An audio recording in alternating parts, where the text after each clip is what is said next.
আজকের এই ভিডিওটি শুধুমাত্র হুয়াওয়ে লাভারদের জন্য, কারণ সম্প্রতি কিন্তু হুয়াওয়ে নোভা 4 ফোনটি লঞ্চ হয়ে গিয়েছে চায়নায় এবং এতে থাকছে 32 মেগাপিক্সেলের সেলফি ক্যামেরা প্লাস এই ফোনের রিয়ার সাইডে আপনারা পেয়ে যাবেন 3টি ক্যামেরা, এর মধ্যে একটি হচ্ছে 24 মেগাপিক্সেলের প্রাইমারি ক্যামেরা।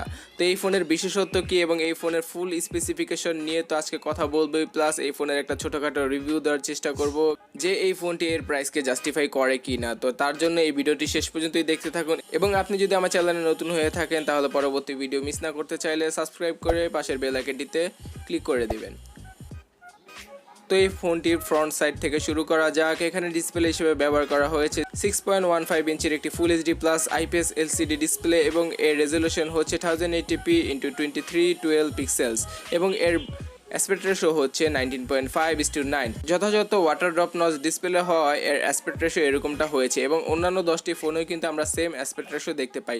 তো এবার চলুন দেখে নেওয়া যাক এই ফোনের বডি রেশিও কত। এই ফোনের বডি রেশিও হচ্ছে 84.2%, অর্থাৎ আপনারা বুঝতেই পারছেন ফ্রন্ট সাইডে যে ডিসপ্লেটা রয়েছে সেই ডিসপ্লে কিন্তু H2S ডিসপ্লে এবং ফোনটা যদি আপনি হাতে নেন তাহলে মনেই হবে যে আপনারা পুরো একটা ডিসপ্লেই ধরে রয়েছেন এবং নিচের দিকে কিন্তু একটা ছোট চিহ্নের দেখা পেয়ে যাবেন এই ফোনে।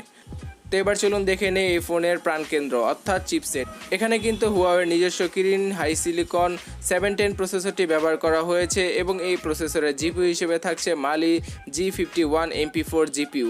আমি অনেকটা হতাশ হয়েছি কারণ এই প্রসেসরটি কিন্তু এর প্রাইসকে জাস্টিফাই করেই না এবং এই প্রসেসরটি কিন্তু আপনারা বলতে পারেন যে স্ন্যাপড্রাগনের 660-র মতো পাওয়ারফুল কিংবা স্ন্যাপড্রাগনের 660-র মতো, যে প্রসেসরটি কিনা Redmi Note 7 এর সাথে আসে এবং ওই ফোনের প্রাইস যদি আমি চায়নার U1 কে কনভার্ট করি তাহলে কিন্তু 12 থেকে 13 হাজার টাকার মধ্যেই পড়ে এবং এই প্রসেসরের যে জিপিইউটি ব্যবহার করা হয়েছে এই জিপিইউটি কিন্তু আসলে এর প্রাইসকে জাস্টিফাই করেই না, কারণ এটি হচ্ছে একটি 600 মেগাহার্টজের জিপিইউ এবং এটা কিন্তু স্ন্যাপড্রাগন 660 যে জিপিইউটি রয়েছে তার ধারের কাছেও নেই। তো আপনারা অল্প কিছু গেমিং করতে পারবেন এবং পাবজি আমি মনে করছি যে শুধুমাত্র এইচডি গ্রাফিক্সই খেলতে পারবেন।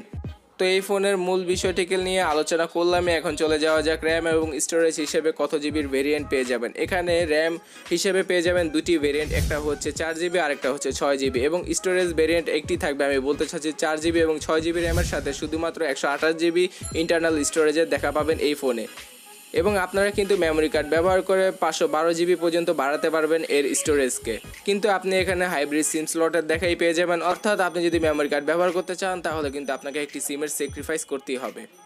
তো এবার চলে যাওয়া যাক এর মেন হাইলাইট এর ক্যামেরাকে নিয়ে।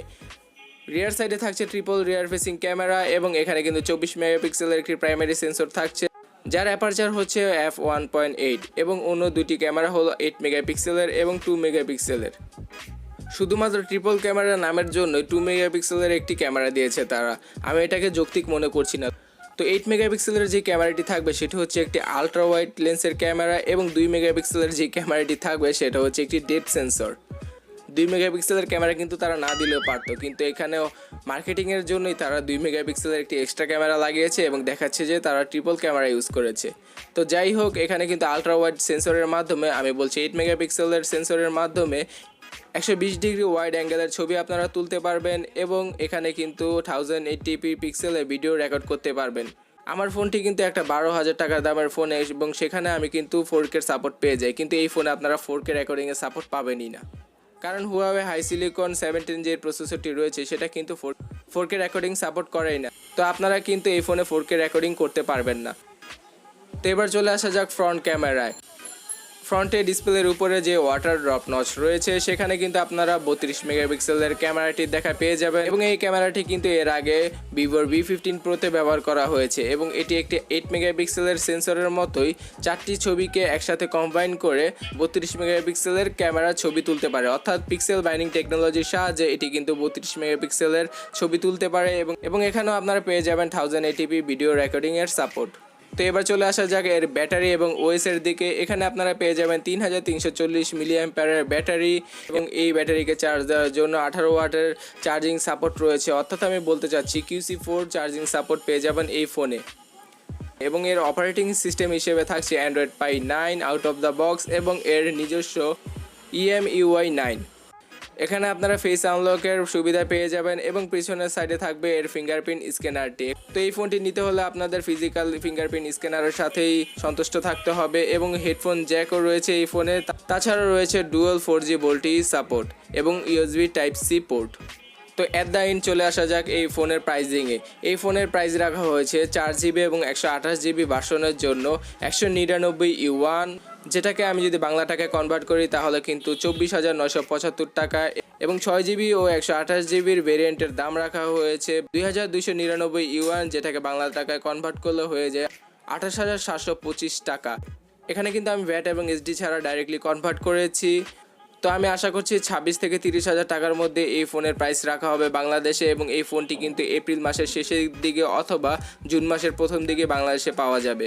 তো এবার আসা যাক লাস্ট কনক্লুশনে, এই ফোনটি কি আপনার জন্য গ্রহণযোগ্য? এই ফোনের চিপসেট বাদে বাকি সব কিছু আমার মোটামুটি পছন্দ হয়েছে। তো আপনারা যদি হুয়াওয়ে লাভার হয়ে থাকেন তাহলে এই ফোনটি আপনারা দেখতে পারেন।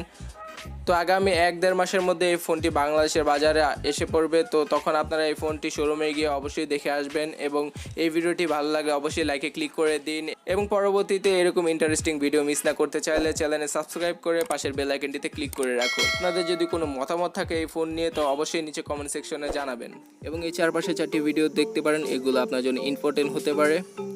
তো এই পর্যন্ত দেখার জন্য আপনাদের অনেক অনেক ধন্যবাদ। দেখা হচ্ছে পরবর্তী ভিডিওতে। টাটা।